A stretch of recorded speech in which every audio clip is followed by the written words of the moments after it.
get into improv? Or what is the motivation behind it? Oftentimes people are terrified to do what I'm doing today. It is probably their number one fear for most people, is stage fright. And for me, it came very naturally over time, but improv gives you the tools and support of a team to get up on stage and really put yourself out there.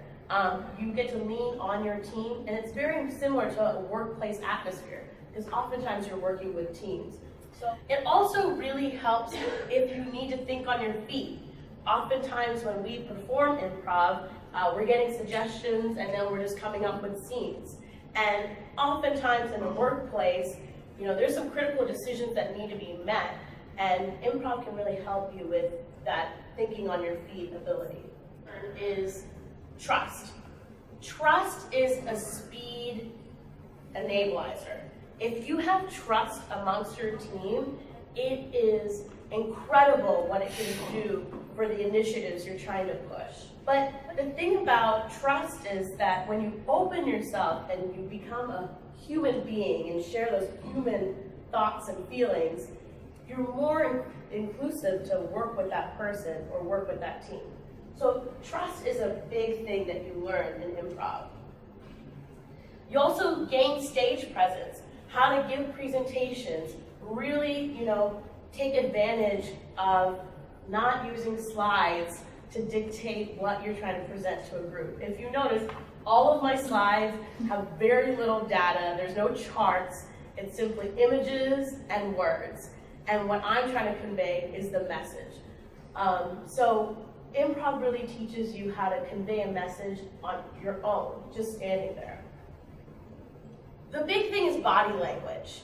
And I know a lot of you might be working with teams and other folks over the phone, and they might not see your body language, but for a lot of you, a lot of meetings are face-to-face in person, and it says a lot. Most communication is nonverbal. People immediately see your presence, and that sets the tone for the meeting going forward.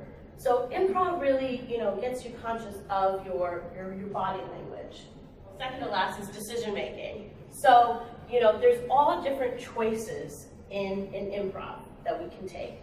And we teach one another that no decision is wrong. Let's travel down this path into the scene and see where we go. But it gives you kind of the perspective that others think differently than you. And finally, it teaches you to build relationships. Like I said, I'm in a team right now that performs every Saturday.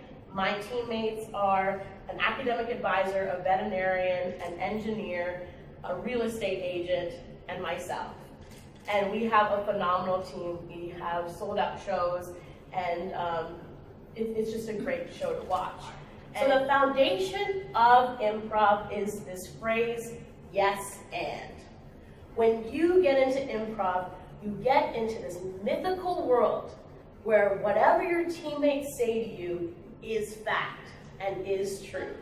Put yourself in a group atmosphere with a bunch of teammates, and you present an idea.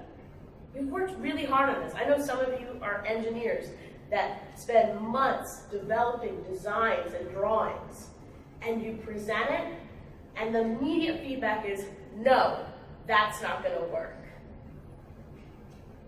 That's no way to develop your team.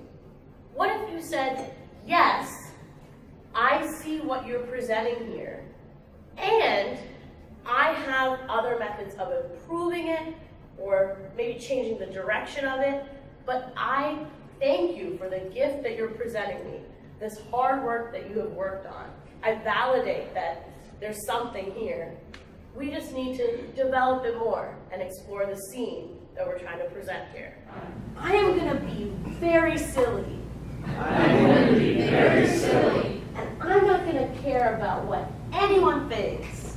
And I'm not going to care about what anyone thinks. Transfer this energy, giving up this word, right? On your mark, get set.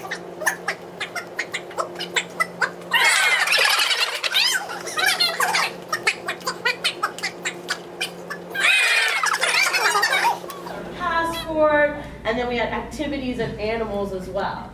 So it's interesting when you're working with like these groups of people to really listen to what this person is bringing to the table, saying, thank you for this. I'm going to add to this with my own perspective. We don't have to do improv scenes here at GE on a daily basis, but sometimes we have to go to meetings and have team collaboration sessions, and they can feel like an improv scene. Did you guys enjoy this? Was it kind of fun to get up and do something? Yeah.